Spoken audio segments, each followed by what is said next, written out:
Fala nação, saudações rubro-negras. Vamos para mais um vídeo no canal, mas antes confere se você já está inscrito no canal para receber mais vídeos como esse possível, comenta e compartilha. Créditos e agradecimentos na descrição. Sem mais delongas, vamos para o vídeo. Hora de falar sobre o Flamengo, quero te atualizar sobre Matias Vinha, dias decisivos para o lateral esquerdo uruguaio de 26 anos de idade. O Flamengo prometeu subir a proposta a Roma e chegar entre 8,5 de euros ou 9 milhões de euros para fechar a contratação do atleta. Roma vinha batendo na tecla de que queria 10 milhões de euros. As primeiras propostas do Fla giraram na casa dos 6 milhões de euros. Com esse reajuste, essa melhora na proposta, a tendência é que o acordo seja fechado muito em breve. Inclusive, os dirigentes do Flamengo têm a impressão de que a reunião que vai acontecer nas próximas horas vai servir mais para debater a forma de pagamento do que as cifras, porque esses 8 milhões e meio, 9 milhões de euros devem agradar. Lateral que sempre foi a prioridade do Flamengo para substituir o Felipe Luiz, o Vinha chegaria para disputar posição com o Ayrton Lucas, dois laterais de altíssimo nível. Só para completar, chegando a dizer que o Rogério, jogador brasileiro que pertence ao Wolfsburg, interessaria, o nome está descartado.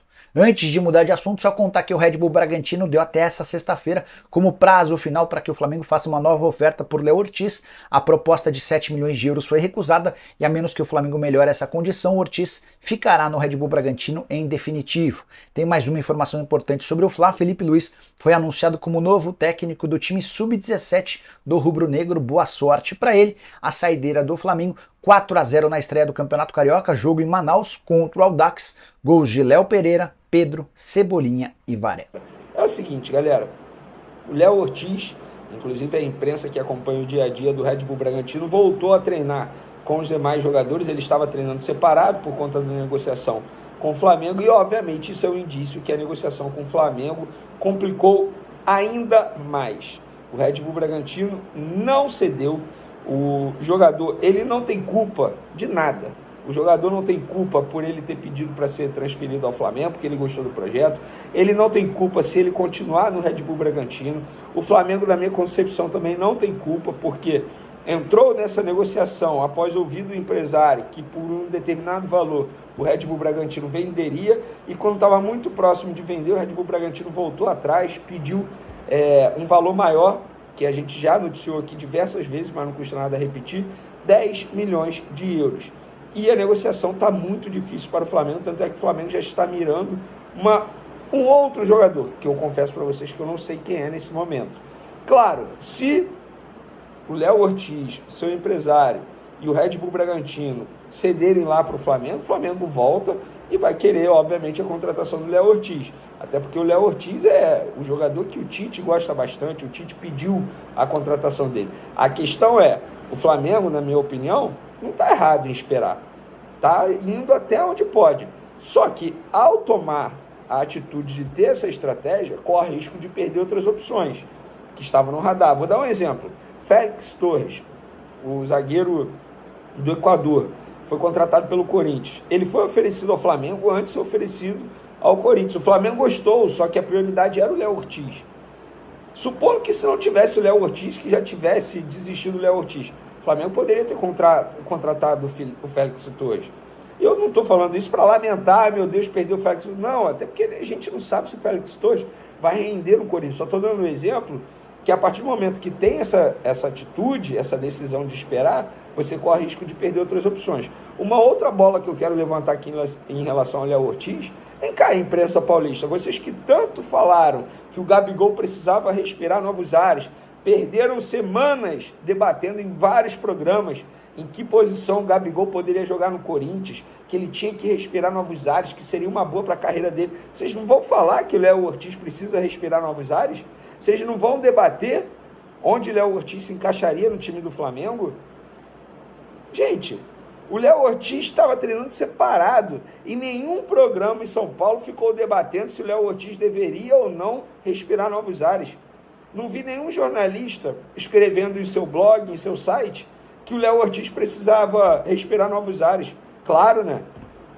Claro, né? Mas se fosse ao contrário, se ele estivesse treinando separado no Flamengo, tenho certeza que todo mundo ia debater se ele tinha que respirar novos ares ou não. Mas como é no Red Bull Bragantino, Não vamos falar nada não. Mas eu falo. O Léo Ortiz, ele precisa respirar novos ares. Ele pediu para respirar novos ares. Pelo menos, eu falo aqui no meu canal Vene Casagrande em relação ao Léo Ortiz, mas a informação é essa, que de fato está muito difícil para o Flamengo. Assim como está muito difícil o Luiz Henrique também para o Flamengo, sobretudo pelo modelo de negociação que o Flamengo deseja, um empréstimo, até com uma compensação financeira. Mas o Betis não quer emprestar de jeito nenhum, está deixando isso claro, não enxerga o Luiz Henrique como um jogador descartado, não, a gente não quer, pode levar por empréstimo, não é assim. O Betis quer vender o jogador, se negociar o jogador. O Flamengo, vocês já sabem, tem o desejo de contar com o jogador por empréstimo, mas por empréstimo o Betis bate o pé e não libera o jogador. Ou o Flamengo muda a proposta de compra, negocia ali uma compra dos direitos econômicos, deixando percentual com o time espanhol, ou a negociação do Luiz Henrique, arriscaria dizer que se torna praticamente impossível. Para finalizar nosso vídeo aqui, galera, o jornalista italiano Di Marzio noticiou que Marcos Braz, Bruno Spindler, os dois dirigentes do Flamengo que estão na Europa nesse momento, e os dirigentes da Roma vão se encontrar nessa quinta-feira para tentar finalizar a negociação de Vina. Pois é, vamos recapitular. Flamengo ofereceu 6 milhões de euros, a Roma pediu 10 milhões de euros. A informação que eu tenho é que o Flamengo pode aumentar esse valor, exemplo, pode chegar a 7 milhões de euros e quem sabe botar um valor ali, um determinado valor, em metas. Que metas seriam essas? Em caso de título, tal como o Flamengo fez com o Everton Cebolinha, por exemplo, quando contratou o Everton Cebolinha junto ao Benfica. O Flamengo fez isso. Bota um valor. Em relação ao Alan também, o volante Alan também tem isso. Que aí você bota uma meta ali, por exemplo, se o Flamengo for campeão da Copa do Brasil, tal time recebe tanto. Claro, tem um teto, tem um limite. É o limite. Exemplo, bota ali até 1 milhão de euros em metas. Aí, um título da Copa do Brasil equivale a 250 mil euros. O título da Libertadores equivale a 250 mil euros. Entendeu? Essa é a estratégia do Flamengo. Dos três aí, Léo Ortiz, Luiz Henrique, Vinha, eu acho que Vinha é o mais provável. A verdade é essa, tá? Eu vejo como mais provável, mais fácil de o Flamengo contratar, e eu acho até que o Flamengo tem que dar prioridade ao lateral esquerdo. Eu não vejo como prioridade o Luiz Henrique, embora eu acho que se ele chegasse ao Flamengo ele ia jogar muita bola na ponta direita. Não vejo como prioridade, tem o Luiz Araújo, tem o próprio Gabigol, que pode fazer essa função eventualmente, entendeu? Tem o jogador uruguaio que o Flamengo acabou de contratar, o De La Cruz, que pode fazer aquela função. Não é prioridade, mas eu acho que o Luiz Henrique ia jogar muita bola pela ponta direita do Flamengo. Léo Ortiz, tem o Fabrício Bruno, tem o Léo Pereira, tem o Davi Luiz ali como reserva.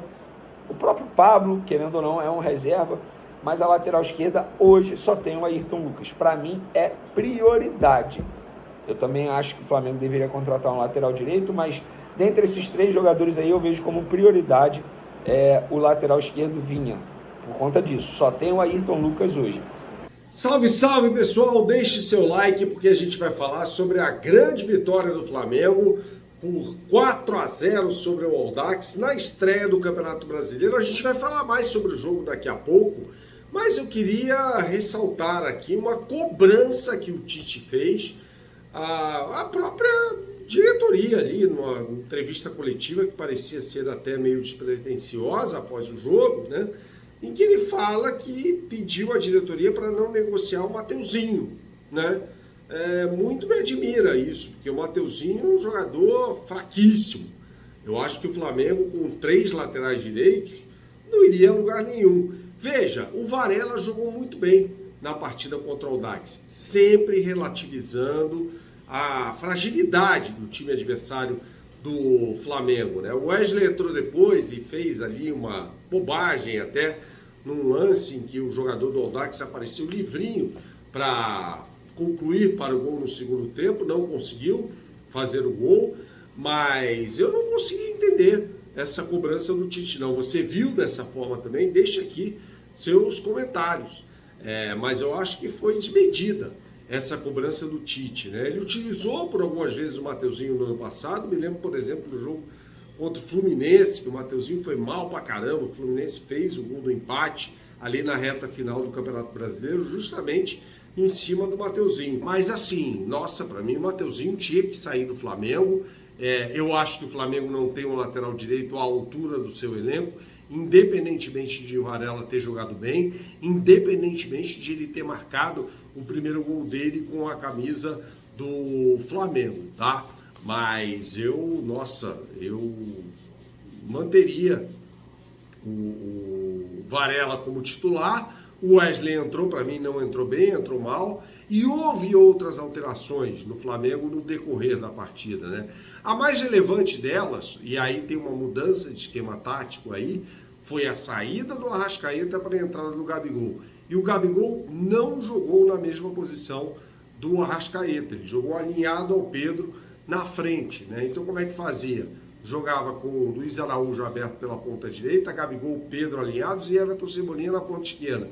Ou seja, o Flamengo jogou num 4-2-4, muito semelhante àquele sistema que o Fluminense usou na temporada passada, quando ganhou a Libertadores da América, colocando Arias, Cano, John Kennedy e, pelo lado esquerdo, Keno, em determinados momentos, né? Quando o Fluminense precisava da vitória, me parece que foi um teste que o Tite fez. Eu não consigo ver esse time atuando desde o início, jogo grande, jogo do Campeonato Brasileiro, ou mesmo nos clássicos do Campeonato Carioca. Assim, eu não consigo imaginar, tá? E aí jogando com Gerson e Pulgar na meia cancha. Vale lembrar que o Flamengo, na primeira parte do jogo, e aí já começa com um gol logo aos 2 minutos do Léo Pereira, atacava mais pelo seu lado direito, sempre com um dos jogadores ocupando ali o corredor lateral, né? Ora Luiz Araújo, ora Varela aparecendo também na criação do jogo, né? O lateral, até o Tite falou sobre isso na entrevista coletiva, que guarda mais a posição. O Wesley tem uma característica de partir mais, mas ora um ou outro apareciam ali mais próximos à linha lateral, confundindo a defesa do Audax, né? Então, antes da parada técnica, foi o Flamengo que atacou mais pelo seu lado direito. Depois, o Tite, na parada técnica, me parece claramente que deu uma instrução, mudou a forma ali de o Flamengo atacar. O Flamengo passou a atacar mais pelo seu lado esquerdo, né? Com o Ayrton Lucas, fazendo associações com o Everton Cebolinha e com o Gerson, e foi aí que o Everton Cebolinha, para mim, se tornou o melhor jogador em campo. Jogou uma barbaridade o camisa 11 do time do Flamengo. Gabigol entra, não entra bem, mais uma vez, né, jogando ali no 4-2-4, ou seja, o Gabigol mais avançado, jogando ao lado do Pedro, mas teve 2 oportunidades e desperdiçou ambas, né, chutando uma para fora e outra em cima do goleiro Leandro. Me parece um Gabigol mais magro em relação àquele jogador que fez uma péssima temporada em 2023, tá? Depois entra o Bruno Henrique e aí o Tite inverte, né, a posição do Bruno Henrique. O Bruno Henrique passa a jogar mais aberto pelo lado direito e o Cebolinha jogando pelo lado esquerdo. Então me parece claro que nesse momento, para o técnico Tite, o titular da posição é o Everton Cebolinha. O Tite gosta muito do Everton Cebolinha, assim este jogador, quando ainda atuava pelo Grêmio, foi um dos melhores da Copa América de 2019, justamente sob a batuta do atual técnico do Flamengo, né? Bruno Henrique não entrou muito bem, meteu uma bola na trave ali no final do jogo e tal, mas é importante que o Flamengo tenha alternativas ali nas pontas, né? Me parece claro que esse, inclusive, é o objetivo da insistência do Flamengo pelo Luiz Henrique, para ter um ponta mais aberto pelo lado direito, que para mim é mais jogador do que o Luiz Araújo. O Luiz Araújo, para mim, não tem bola para ser titular do Flamengo, embora seja um jogador voluntarioso, aquela coisa toda e tal, um canhoto que joga pelo lado direito, mas ele precisa de mais campo, né, para fazer valer a velocidade dele, tá bom? Mais do que a vitória, a forma com que foi construída a vitória, que ela foi consistente. É uma equipe que ela teve a competitividade associada à qualidade técnica. As suas construções e a troca de passes, por vezes sem acelerar, com velocidade, com qualidade, para chegar no terço próximo à área do adversário, a bola entre linhas, para aí tu ter a conclusão. Então, um número de conclusões, de situações criativas que a equipe teve, se mantendo consistência, que foi significativo. Exato. Quando nós trabalhamos, e toda a comissão técnica, é para proporcionar ao atleta essa condição. Quando a engrenagem funciona, e que às vezes tu erra, e que ela te sustenta, tu é fonte geradora de confiança. É dele e ela é da equipe. E hoje, o fato de ter e não ter um condicionamento físico igual, e o adversário surpreendeu porque veio marcando alto, trocou alguns atletas para serem mais móveis, para retirar a vantagem física, a imposição e o modelo para ficar com a bola, ela deu sim, naquilo que é a superioridade técnica do Flamengo, a condição de vencer o jogo. Eu faço a primeira parte como um conceito, o Kleber complementa para mim, faz favor. O campeonato carioca atual, para mim, na minha opinião, é o mais forte do Brasil, hoje. Antes era São Paulo, agora ele é muito difícil. E a busca nossa de classificação, e a busca ela é do título carioca. Então esse processo de evolução ele visa esse objetivo. Talvez seja pouco para a história do Flamengo, mas ele é grande para uma comissão técnica que está chegando e que é uma fonte geradora de confiança para uma sequência de trabalho também. A integração? A gente mantém 2 canais, que é o Noval e o Juan, né? Direto com a base, são funcionários do clube importantes nessa parte. A gente observou os primeiros jogos da fase da Copa São Paulo, que é a equipe que vai trabalhar com alguns jogadores que ficaram aqui. Estivemos nos treinamentos daqueles jogadores que ficaram no Rio de Janeiro, trabalhando para somar com os jogadores da Taça, para que se montasse um time. Acompanhamos o amistoso agora que teve com o Olaria, me perco um pouco nos dias, acho que foi segunda-feira, né? E conversamos com o Mário nesse dia, em 2 dias, né? Então está tudo controlado, o Mário tem um grande trabalho, está sendo feito um grande trabalho, o time que ficou na Taça continua evoluindo, né? Mesmo sem os principais jogadores, e a gente vai com um time forte também, com jogadores importantes para esses 2 jogos que tem agora no Rio. Todos os atletas seriam atletas de nível, e todos os atletas a gente procura colocar dessa forma. 2 atletas em cada posição, buscando competir. A equipe evolui com isso. Cooperam entre eles, mas competem para elevar o nível técnico. E o De La Cruz tem essa característica, né? Ele é um jogador com uma qualidade versátil para ter sido utilizado em 2, 3 funções, tem treinado em 2 funções diferentes, o segundo meio-campista, um externo que flutua para que a passagem do lateral aconteça, de muita qualidade técnica. Ele tem um link com o Arrascaeta, eles já pensam isso, já tem uma sintonia. Então tu tem possibilidade de jogar com 4 jogadores de articulação ou de jogar com 2 pontas de velocidade. Então a equipe ela ganha com isso. Eu tinha um diretor que colocava para mim assim, se eu contratar, mas lá atrás, no início daqui, eu estou contratando bons jogadores, tu não vai te atrapalhar.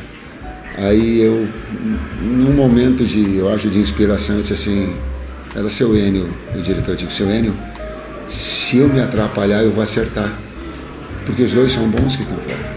Ou um ou outro, você vai encontrar um jogador de qualidade. Essa é a essência. E o outro é o espaço para a base. Se tu pegar um jogador que não desempenha, ele tranca um jogador da base, uma evolução do Ryan, a evolução do Matheus. Então, tu encontrar esse equilíbrio, que ele é muito difícil, é tu pegar jogadores, né, que te deem essa qualidade. E aí, se eu me atrapalhar, eu vou acertar. O Fábio é o mais indicado, e nós colocamos estrategicamente, eu digo, não dá para desacelerar uma equipe que ela vem buscando isso. A metodologia nossa é de perder a bola logo em seguida e procurar retornar e ficar com a bola e ditar o ritmo. Nós sabíamos que o adversário tinha uma melhor condição. E te confesso, para mim, me surpreendeu positivamente a resposta. Eu não imaginava que tivesse uma resposta física. O nível de competição dos atletas, onde o ano passado a gente estava com um problema bom. Mateuzinho e Wesley são jogadores com características um pouco diferentes, mas 3 grandes jogadores. 3 grandes jogadores. Falo isso com muita tranquilidade. Talvez o Mateuzinho seja o médio deles, em termos de marcação e construção. O Wesley é um jogador mais agressivo, mas também está evoluindo no processo defensivo. né? E o Varela, que é o jogador mais consistente de marcação, chegando por trás naquilo que é o nosso modelo. O atleta é importante, a relação de confiança, sim. Eles concorreram, eu até falei, olhando para o Fabinho, que um deles ia ter que sair. Porque nós não somos mágicos, não dá para ter 3 atletas de nível e achar que ele vai estar todo dia feliz, vai vir trabalhar porque vai ficar treinando no lado esquerdo, não dá. A composição de grupo, ela permitia essa dificuldade. Antes estava fora o Varela, olha como é a bola, em 12 jogos. Era o Varela que estava. Depois, aí saiu o Wesley. Depois, o Matheus. Mas falo o que eu falei para a direção, não se desfaça do Matheus. Ele é um jogador que vai crescer bastante, porque tem todas as ferramentas, assim como o Varela, agora tendo continuidade, está produzindo bem e numa concorrência com o Wesley. Muito boa, falei muito, né? Falou tudo, não precisa falar mais nada. Como nós fizemos hoje, ele atrás do Pedro e fazendo uma pressão lado a lado para que corte a linha de passe do adversário, sim, não dá para usar Gabriel do lado ou Pedro do lado, aí fica inviável. E um modelo de tripé do meio campo, para rodar, para ter um Arrascaeta com 2 da frente, nós não temos jogadores com essas características. E a equipe se mudou com os 2 externos ou mais um meio campista jogando pelo lado. Antes era Gerson, às vezes era Everton Ribeiro, agora o Nico, De La Cruz, ela pode ser Vitor. Então ela se molda dessa forma. Como vai ser, de que forma vai ser, oportunidades, elas vão acabar acontecendo. Diariamente, né, a gente treina com os meninos da base e não só isso, senão que os meninos da base ganham jogos pra gente. Então é muito importante a gente ter essa conexão, que não esteja muito separado e principalmente que eles possam aprender, porque a filosofia que o Flamengo tem é roubar a bola do adversário, pressionar sempre e atacar sempre o gol adversário.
é isso, nação.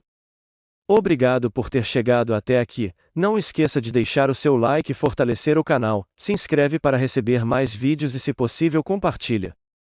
Um grande abraço e fiquem com Deus.